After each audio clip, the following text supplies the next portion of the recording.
Vote ചെയ്യുന്ന സമയത്ത് ഓരോ വ്യക്തിയും മനസ്സിലാക്കേണ്ട കാര്യമാണ്, നമ്മൾ ആർക്കാണോ വോട്ട് ചെയ്യുന്നത്, വോട്ട് ചെയ്യുന്നവർക്ക് തന്നെയാണ് വോട്ട് രേഖപ്പെടുത്തുന്നത് എന്നുള്ളത് കൃത്യമായിട്ട് ശ്രദ്ധിക്കണം.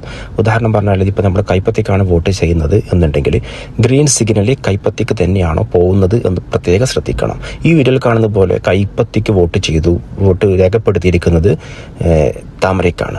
അപ്പം നമ്മൾ ചെയ്യേണ്ടതെന്ന് വെച്ചാൽ ആ പ്രസ് ചെയ്തിരിക്കുന്നത് എവിടെയാണോ അവിടെ തന്നെ പ്രസ് ചെയ്യുക. അതിനുശേഷം എന്ത് ചെയ്യുക, ഉദ്യോഗസ്ഥരെ വിളിക്കുക. ഉദ്യോഗസ്ഥരെ വിളിച്ചതിന് ശേഷം അവർക്കിത് കാണിച്ചു കൊടുക്കുകയാണ് ചെയ്യുന്നത്, പ്രസ് ചെയ്ത് പിടിച്ചതിന് ശേഷം. ഈ ഒരു കംപ്ലയിൻറ്റ് നമ്മൾ രേഖപ്പെടുത്തിയിട്ടില്ല എന്നുണ്ടെങ്കിൽ ആ വോട്ട് BJP മീൻസ് താമരയ്ക്ക് ഏത് ചിഹ്നത്തിനാണോ ഓപ്പോസിറ്റ് വരുന്ന ഏത് ചിഹ്നത്തിനാണോ അവർക്കാണ് പോവുക. അത് നമ്മൾ പ്രത്യേകം മനസ്സിലാക്കണം. ഓക്കെ, ഇതിൻ്റെ കംപ്ലയിൻസും കാര്യങ്ങളും നമ്മൾ അവരെ അറിയിച്ചതിന് ശേഷം മാത്രമേ നമ്മൾ പോൾ ബൂത്ത് വിട്ടു പോകാൻ പാടുള്ളൂ.